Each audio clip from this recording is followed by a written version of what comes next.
L'auditorium était plein à craquer, avec des centaines de personnes, chacune ayant ses propres raisons d'être là. Certains sont venus par curiosité, d'autres par soutien, et beaucoup simplement pour observer l'atmosphère d'un événement avec Donald Trump. Il était sur scène, toujours aussi confiant, parlant de l'économie, de la sécurité nationale et des projets pour un avenir plus prospère. Son énergie dominait la salle, chaque phrase étant chargée de force et d'autorité. Mais parmi les nombreux visages attentifs, il y avait une petite fille qui ne semblait pas aussi fascinée par le discours sur la politique et le pouvoir. Emily, tout juste âgée de 9 ans, est assise à côté de son père dans les derniers rangs. Ses pieds vacillent sans toucher le sol, tandis que ses petites mains s'accrochent au cahier qu'elle porte. Ce n'est pas l'endroit où elle aurait imaginé se trouver un samedi après-midi. Mais pour le père d'Emily, fervent partisan de Trump, c'était une occasion à ne pas manquer. Il pensait que sa fille devait apprendre très tôt ce qu'était le leadership, le courage et ce que signifiait se battre pour ses idéaux. Cependant, Emily n'était pas là pour la politique ou l'idéologie. En fait, elle comprend à peine ce qui se dit sur scène. Elle avait une toute autre raison d'être là. Depuis que sa mère est décédée après une longue bataille contre le cancer, Emily vit avec une question persistante à laquelle personne ne peut répondre de manière satisfaisante. Pourquoi Dieu permet-il que de mauvaises choses arrivent? Son père, un homme à la fois inébranlable, a essayé de la consoler. Il lui dit que Dieu a un grand dessein, même s'il est difficile à comprendre aujourd'hui. Mais pour une enfant de 9 ans, les mots abstraits ne comblent pas le vide. Elle voulait une réponse claire, quelque chose qui ait un sens dans son petit monde brisé. Le père d'Emily pensait que l'emmener à cet événement serait une distraction, un moyen de l'aider à réfléchir à d'autres choses. Il ne se doutait pas qu'Emily avait d'autres projets. Pendant qu'il écoutait attentivement chaque mot de Trump, elle griffonnait des questions dans son carnet, répétant silencieusement ce qu'il voulait dire. Dans son esprit, cet homme sur scène était quelqu'un qui semblait avoir toutes les réponses. Il parlait avec une telle assurance qu'il pouvait peut-être enfin dissiper le doute que même son père n'avait pas réussi à dissiper. Lorsque Trump ouvre la séance de questions, le moment tant attendu par Emily arrive enfin. Ses mains se mirent à transpirer et son cœur à battre plus vite que jamais. Elle a regardé son père, qui ne s'est même pas rendu compte de ce qui était sur le point de se produire. Il était trop occupé à lever la main, espérant être choisi pour poser une question politique. Mais Emily, avec le courage que seuls les enfants ont, a levé la main en même temps que lui. À la surprise générale, Trump l'a pointé du doigt. « Toi, en bas. Viens au micro. Quelle est votre question ?» L'auditorium se tait. Emily saisit fermement son cahier, se leva et se dirigea vers le micro à petits pas, sentant tous les regards braqués sur elle. Malgré sa peur, quelque chose en elle lui dit qu'elle doit le faire. Lorsqu'elle atteignit enfin le micro, elle regarda Trump, prit une grande inspiration et demanda « Monsieur Trump, vous parlez beaucoup de grandes choses, de leadership et de pouvoir. Mais que signifie Dieu pour vous ?» La salle était si silencieuse que l'on pouvait entendre la respiration des gens. Personne ne s'attendait à cette question, et surtout pas Monsieur Trump. L'homme, connu pour son attitude ferme et ses réponses rapides, est resté sans voix pendant un moment. Il a regardé directement Emily, puis le public, et la tension dans l'air était presque palpable. Que allait-il dire? Comment réagirait-il face à quelque chose d'aussi délicat et profond venant d'un enfant? À ce moment-là, tout le monde a compris qu'il ne s'agissait pas d'une simple question. Il s'agissait d'un appel à quelque chose de plus. Une quête d'espoir, de compréhension, de quelque chose qu'Emily ne trouvait nulle part. Et il y avait Donald Trump, face à une question qui n'avait rien à voir avec la politique, mais qui touchait les profondeurs de l'âme humaine. Pendant quelques instants, le silence se prolonge. L'expression de Trump change. L'homme qui a si souvent affronté des débats enflammés, des journalistes acharnés et des foules défiantes semble désarmé par la simplicité de cette question. Il a légèrement baissé le micro, comme s'il avait besoin d'un moment pour assimiler ce qu'il venait d'entendre. Après tout, la question ne portait pas seulement sur Dieu, mais aussi sur le sens, la finalité et la fragilité même de l'existence. Emily, avec ses grands yeux innocents, semblait attendre quelque chose que lui-même ne savait pas s'il pouvait lui donner. Mais Trump avait une caractéristique unique. Il comprenait le poids de chaque instant. Il savait quand les mots ne devaient pas être gaspillés. C'est avec cette sensibilité qu'il s'est penché un peu plus près du microphone et qu'il a commencé à parler.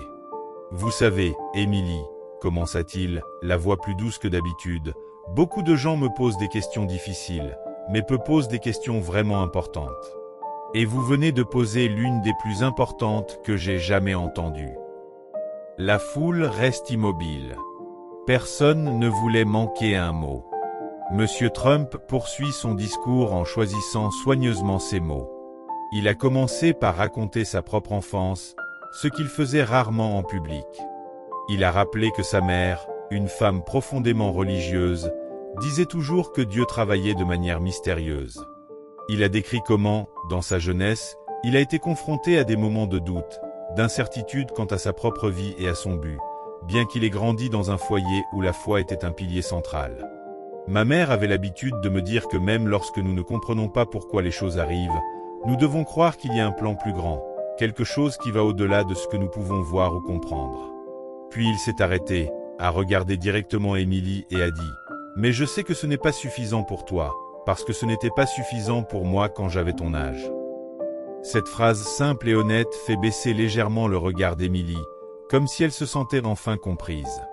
C'était la première fois que quelqu'un admettait que les réponses n'étaient peut-être pas si simples. Trump a changé de ton, le rendant plus personnel. Il a parlé des défis auxquels il a été confronté tout au long de sa vie, des moments où tout semblait incertain et incontrôlable. Lorsque nous traversons des moments difficiles, Émilie, il est facile de se demander pourquoi Dieu a laissé cela se produire, et je me le suis souvent demandé. Quand j'ai perdu des amis, quand j'ai été confronté à des échecs, même quand je me suis senti seul.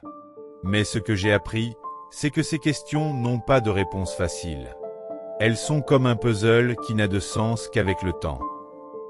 Il a commencé à relier l'idée de la foi à quelque chose de plus pratique, quelque chose qu'Émilie pouvait comprendre. Dieu, pour moi, c'est l'espoir. C'est croire que même quand tout semble être contre nous, il y a toujours quelque chose qui vaut la peine de se battre. Lorsque nous perdons quelqu'un que nous aimons, comme tu l'as fait, cela ne signifie pas que Dieu nous a abandonnés. Cela signifie qu'il nous fait confiance pour trouver la force là où nous n'aurions jamais imaginé qu'elle existait. Le public était visiblement ému. Trump, avec son assurance typique transformée en vulnérabilité, avait touché quelque chose de profond. Il a poursuivi en disant que la douleur, bien que difficile, peut nous rappeler que nous sommes vivants, que nous avons quelque chose qui vaut la peine d'être défendu. Je crois que Dieu place des défis dans nos vies, non pas pour nous briser, mais pour nous façonner. Et Émilie, tu en es la preuve. Le courage dont tu as fait preuve aujourd'hui en posant cette question est le genre de force qu'il nous donne, même lorsque nous ne comprenons pas pourquoi. Émilie, qui jusque-là tenait fermement son carnet de notes, le regarda, les larmes aux yeux. Ce n'était pas la réponse directe à laquelle elle aurait pu s'attendre, mais c'était quelque chose de beaucoup plus grand. C'était un message d'espoir, de lutte et de conviction que, même face à la plus grande des douleurs, il y a quelque chose qui nous fait avancer. Et à ce moment-là, tout le monde dans l'auditorium a senti que la question d'Émilie n'était pas seulement la sienne. C'était la question que tout le monde, à un moment donné, avait déjà posée en silence. La salle semble suspendue dans le temps, comme si chacun était pris sur le fil entre l'émotion et la réflexion. Le silence est presque palpable, coupé seulement par le doux bruit des respirations contenues. Émilie se tenait là, petite devant la grande scène, mais c'était comme si elle était le centre de l'univers à ce moment-là. Et Trump, un homme habitué à commander les foules, savait que le moment exigeait quelque chose de plus grand que des mots répétés ou des phrases percutantes. Il a pris une profonde inspiration et a décidé de révéler quelque chose que peu de gens connaissaient de lui, quelque chose qu'il avait porté en silence pendant des années. « Émilie, commença-t-il, la voix plus vulnérable que d'habitude, il y a quelque chose que je n'ai jamais partagé en public auparavant. Mais aujourd'hui, en te voyant ici, je pense que le moment est venu. » La tension dans l'air s'intensifie, comme si tout le monde savait que quelque chose de profond était sur le point d'être dit.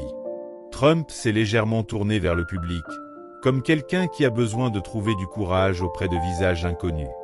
Il y a de nombreuses années, alors que j'étais jeune et que je pensais tout maîtriser, j'ai reçu une nouvelle qui m'a changé à jamais. Ma mère, la personne qui m'a le plus appris la foi et la force, est tombée gravement malade. Les médecins ont été clairs, il n'y avait rien à faire. Les mots résonnent dans la salle et il est impossible de ne pas remarquer la lueur d'émotion dans ses yeux. Il poursuit en expliquant comment, pendant des semaines, il a vu s'affaiblir devant lui la femme qui avait toujours été sa forteresse. Je me souviens avoir prié tous les soirs, demandant à Dieu un miracle. Je n'étais pas parfait, loin de là, mais je croyais que si j'étais assez bon, il répondrait à ma prière. Et puis, une nuit, elle a disparu. La pause qu'il a prise a été bouleversante. Émilie, les yeux larmoyants, semblait ressentir chaque mot comme s'il s'agissait du sien. Trump, la voix tremblante, poursuit. À ce moment-là, j'ai ressenti une douleur que je n'aurais jamais cru pouvoir supporter. J'ai demandé à Dieu. Pourquoi ? J'étais en colère, confus et perdu.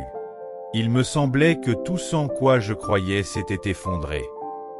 L'auditorium était absolument silencieux. Il n'y a pas eu de vérification de téléphone portable, ni de conversation à voix basse. Tout le monde était pris dans le récit, comme si chaque mot touchait quelque chose de profond en eux. Mais avec le temps, quelque chose a commencé à changer. J'ai réalisé que même en son absence, ma mère avait laissé quelque chose qui ne pourrait jamais lui être enlevé. Ses leçons, sa gentillesse, sa foi.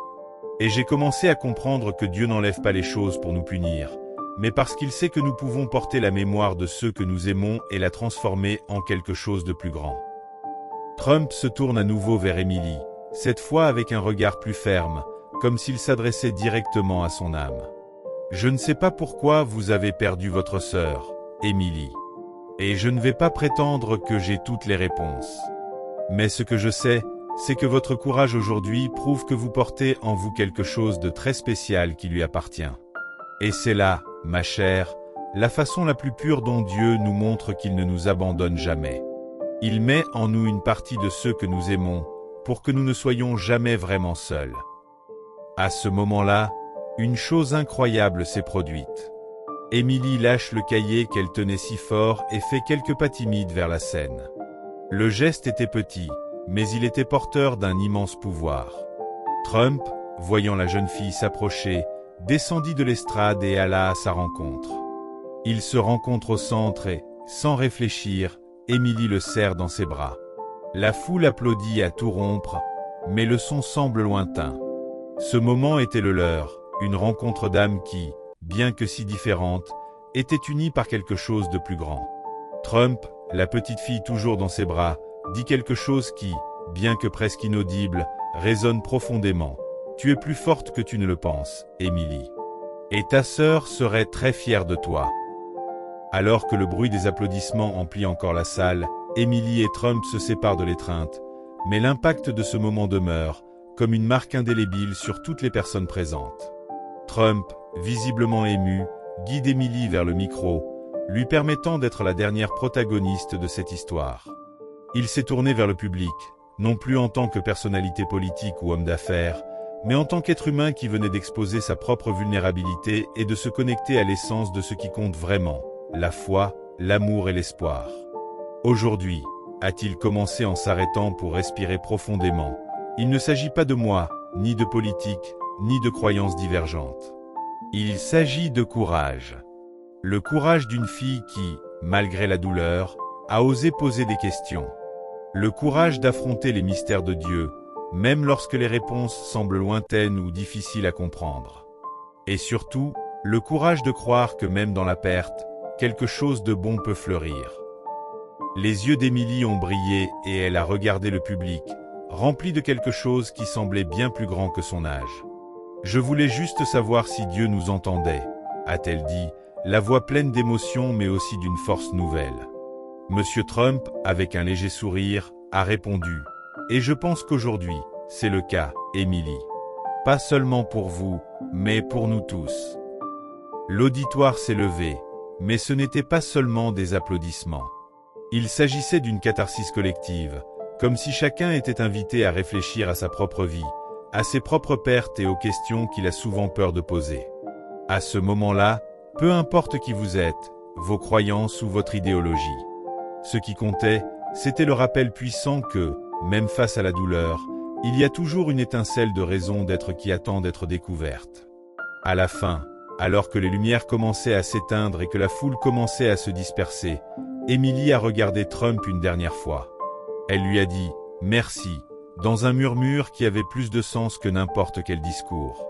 Il acquiesce, sachant que ces mots résument bien plus que le moment présent. Ils symbolisaient une vérité universelle, la force que l'on trouve dans la vulnérabilité, le lien qui naît de l'honnêteté et l'espoir qui ne nous abandonne jamais, même dans les moments les plus difficiles. Pour ceux qui aiment les bonnes histoires et qui ont regardé jusqu'à la fin, laissez votre commentaire ci-dessous pour savoir de quelle ville vous regardez, et je laisserai un cœur dans votre commentaire. Au revoir, et rendez-vous dans la prochaine vidéo.